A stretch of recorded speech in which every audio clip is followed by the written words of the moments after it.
And I know that the work that you're doing with Creative on Purpose is to help people to make shifts that they might need to make in their lives. So if there's people that are listening to the show, and I know for sure that there are, um, not listening, but listening in this way, people that are listening that may feel like they are stuck. Maybe they are, midlife, done the things that they were supposed to do. They've climbed the corporate ladder. They get to this place and they go, huh, is this all there is, really? Hmm. What could you say to those people that would be hopeful? Sure. Well, the first thing I would say is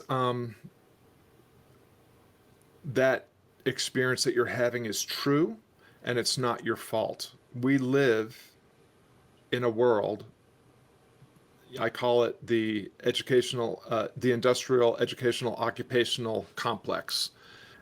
We are taught from a very young age that, if we sit in straight lines and do as we're told and keep our heads down and try to get along and follow the directions, that we will be rewarded.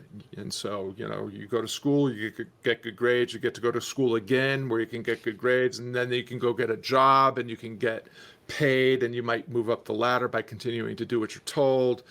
And then, at some point, some of us wake up to this, fact that despite doing all the things that we were told to do and doing them to the best of our ability, we don't feel happy. We don't have a sense of meaning, flourishing, and thriving in our lives. Now, and also to say, I hope that as you've been following the traditional path, you did experience some joy, some meaning, and some flourishing. But many of us at some point, decide that what David Brooks calls the first mountain is not the only journey available. Sometimes it requires, to see that there's another way, another mountain, another way, that we can approach our second act or second half of life. Sometimes that requires, you know, a fall, a failure, a trauma of some sort. And if we're lucky enough to, be broken, but not completely broken, but broken open, we might wake up to the idea that there's this other way to be. And if you're lucky enough to have to survive whatever it is that wakes you up to that, there's more to it than status and salary and stuff. There is a path that of sacrifice, service, and soul that you can pursue. And if you haven't seen it up to this point, again, that's because the system was rigged, stacked against you. If what I'm saying sounds like it's true or it's resonating on some level, then the invitation is you have, if you're listening to this, you have all the resources you need to investigate who you really are. What are you really good at? Where do you really belong? And I would argue that who you really are is your values, your virtue, the content of your character. What you're really good at are, yeah, maybe the hard skills that you learned on the job and at school, but maybe also maybe even more so the soft skills of human to human connection, communication, collaboration, creativity. And where you belong is with people who share your values and need your talents to enhance their lives, and your life will be enhanced by serving and contributing to others. And I guess what also comes up for me, Lindsay, is we're all born into different situations, some more privileged than others.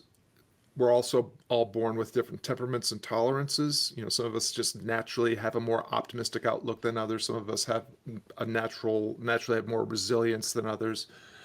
And all these things that I'm talking about are also teachable, learnable skills that we can develop through practice. You can become half a shade braver every day by just taking one courageous step into your potential and possibility every day.